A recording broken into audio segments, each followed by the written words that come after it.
Subscribe to our channel by clicking the subscribe button. Click the bell button and enjoy the latest uploads from our channel.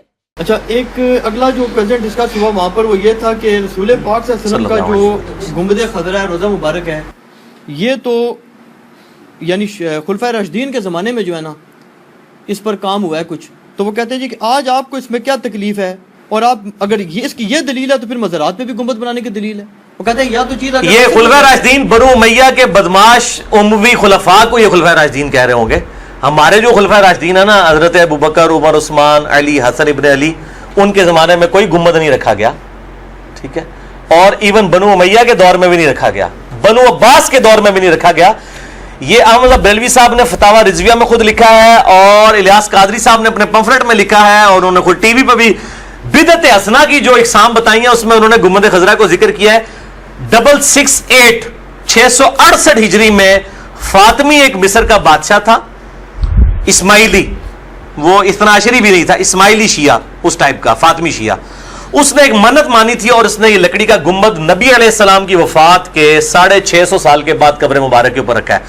جو کام نبی صلی اللہ علیہ وسلم کے مبارک زمانے کے 650 سال بعد ہو رہا ہے وہ کون سا خلفائے راشدین کا کام ہے؟ اور گنبد بنانے کی ٹیکنالوجی قبل از مسیح ہے۔ یہ جو قبۃ الصخرہ ہے، یہ جو گولڈن کلر کا ڈوم آف دا راک ہے بیت المقدس میں، جس کے نیچے وہ چٹان ہے جس سے آپ صلی اللہ علیہ وسلم معراج پہ تشریف لے گئے، اس کے اوپر ایک گنبد ہے جس کو لوگ مسجد اقصیٰ سمجھتے ہیں۔ مسجد اقصیٰ نہیں ہے، مسجد اقصیٰ تھوڑی سامنے کر کے دور ہے، تقریباً 1 کلومیٹر کے قریب۔ تو یہ گولڈن جو راک ہے، ڈوم آف دا راک، ڈوم، یہ گنبد اس کے اوپر چٹان کے اوپر، اس کے نیچے وہ چٹان ہے، اور یہ اموی دور کے اندر پہلے 100 سال کے اندر یہ تعمیر کیا گیا تھا، عبد الملک بن مروان کے دور کے اندر۔ عبد الملک بن مروان کا جو دور ہے وہ سیدنا علی رضی اللہ تعالیٰ عنہ کی خلافت راشدہ کے تقریباً آپ سمجھ لیں تقریباً 25 سال کے بعد کا ہے۔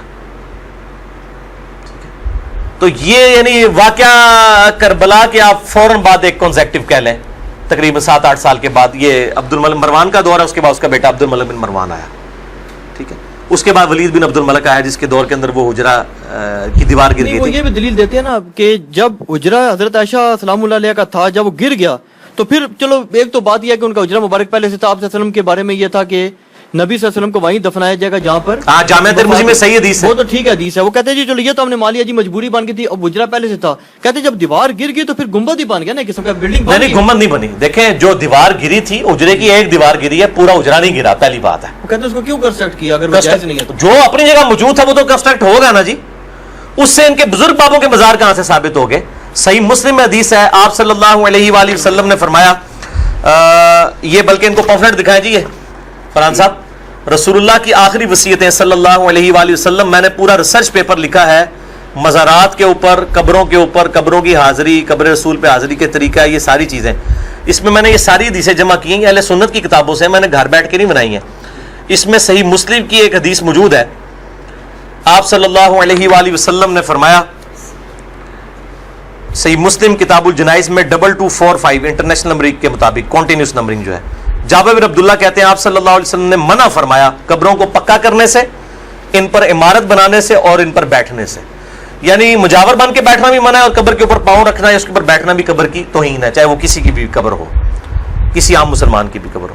تو جب یہ اللہ تعالیٰ نے کہ محبوب صلی اللہ علیہ وسلم نے اتنے واضح ارشاد فرمائے تھے، ان کی موجودگی کے اندر کس صحابی کی تابعی کی یہ جرت ہو سکتی تھی کہ وہ گنبد خضرا لا کے اوپر رکھ دیتا؟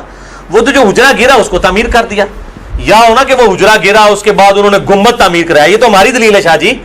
ان کو چاہیے تھا کہ اس دور سے پہلے، یہ حجرے کی دیوار گری ہے 87 ہجری کے اندر، اس سے بھی 10 سال پہلے جو قبۃ الصخرہ تھا، وہ ڈوم آف دا راک، گولڈن ڈوم، جو گنبد خضرا سے بھی بہت بڑا ہے، وہ تعمیر ہو چکا ہوا تھا، تو تعمیر کرتے ہیں نا اس کے اوپر سونے کا رکھتے ہیں لا کے گنبد، کیوں نہیں رکھا؟ لیکن بعد میں تو مسلمانوں کا اجماع ہو گیا نا پھر۔ نہیں، میں جو بات کر رہا ہوں کہ صحابہ تابعین، تبع تابعین کے دور کے اندر اجماع کہاں سے ہوا؟ جن کے ہاتھ میں تلوار آ جائے ان کا اجماع ہو جاتا ہے۔ ایران کے اندر شیعہ کہتے ہیں ہمارا اجماع ہے، پاکستان انڈیا میں بریلوی زیادہ ہے کہتے ہیں ہمارا اجماع ہے، سعودی عرب میں اہل حدیث زیادہ ہیں وہ کہتے ہیں ہمارا اجماع ہے، دیوبند جو ہے بنگلہ دیش میں زیادہ ہیں وہ کہتے ہیں ہمارا اجماع ہے۔ ਇਹ ਜਨਾਬ